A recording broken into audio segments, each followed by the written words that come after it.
Hey everybody, this is Dylan at Build Better Properties, and no, this is not an avant-garde fashion accessory. Booties marks the sign of a job completed.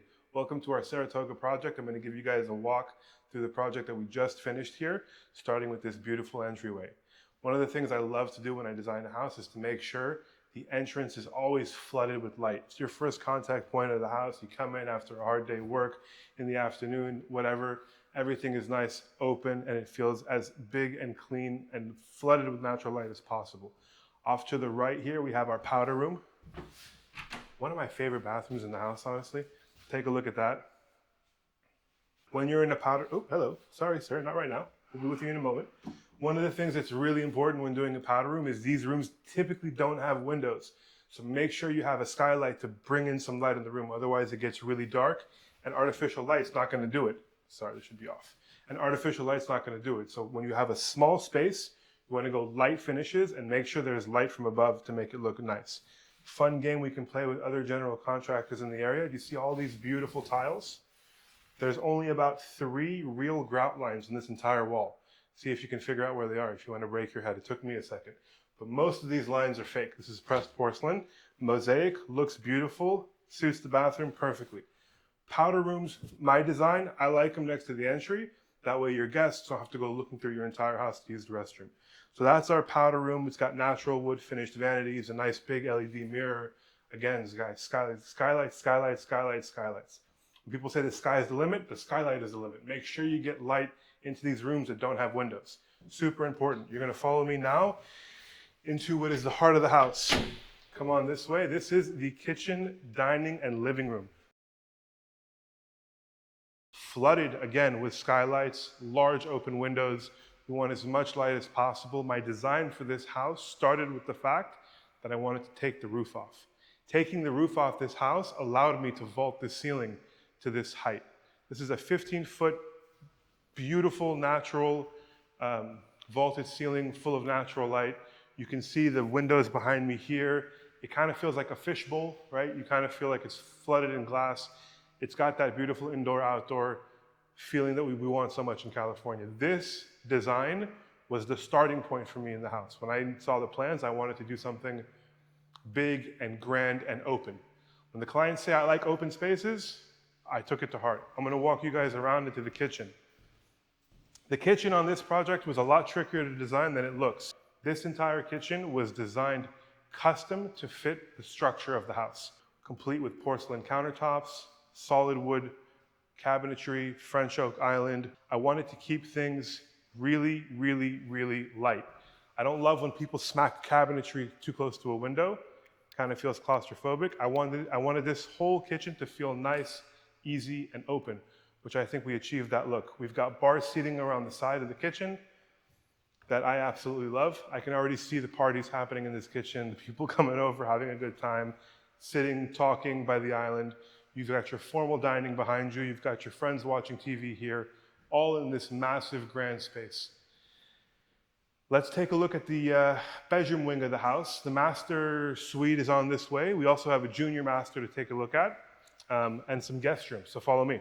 That thing says work from home like your own beautiful office. Again, we see the theme in this house, right? We want big windows, low to the ground, natural light, light finishes. We want everything to feel as easy and airy as possible. Another guest room is going to be right through here. Same principle, windows, windows, windows, light, light, light, right? Out this way, we're going to have the guest bath. Now, I typically don't do ensuite guest baths because sometimes you might have some overflow from a party or somebody else wants to use the restroom when the powder is not enough. So I separate the hall bath. The hall bath has its own access. You come in here, we've got large format tile, nice and big.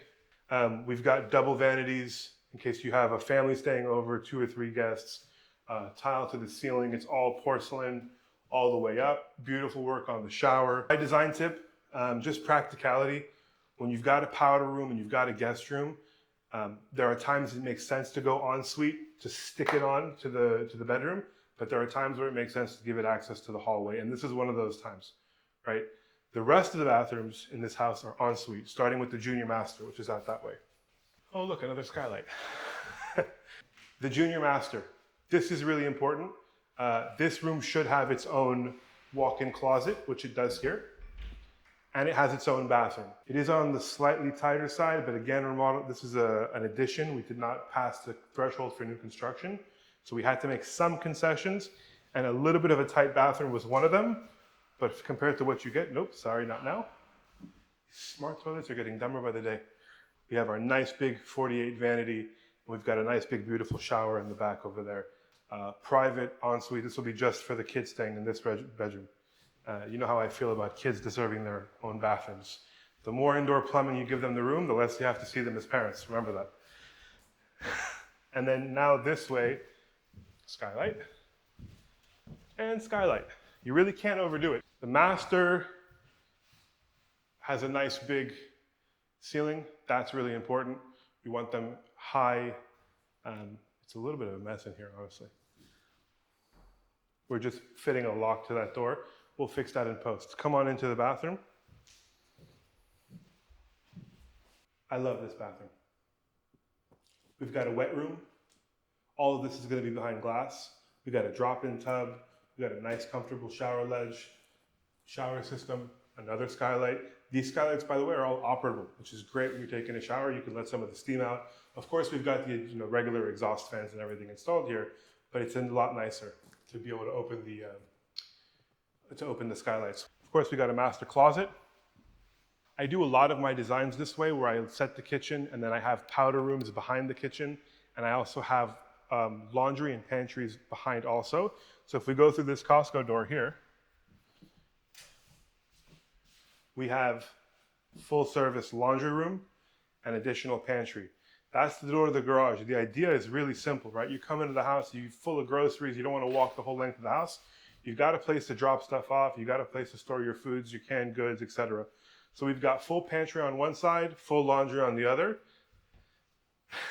and another skylight. Now, if you can think of it, if you can even imagine, this house, that was it. The original house was exactly this size. That whole front room that we built in the front was also an addition, but to the back, I mean, this was a tiny house.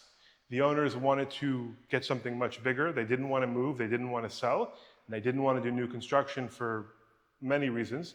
So what we did is a large-scale addition and alteration, keeping it under the threshold of new construction. I added all this square footage here in the back, which allowed me to make this kitchen the size that it is, which allowed me to vault the ceiling the size that it was. The entryway, believe it or not, was almost identical, was kept like that as existing, but this addition runs through the entire back of the house.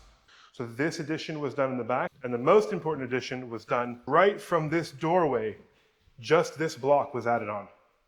So I added all of this back on so I could get this bedroom here, increasing the overall bedrooms and bathrooms of the house and making it feel the right size, right? Getting it just big enough that it works. So yeah, that's our project here in Saratoga. Landscaping is starting pretty soon. We're going to get that finished. But for now, we're about to have the owners move in. House looks great. If you want something similar done to your house, feel free to give us a call, drop us a link, or follow us for more.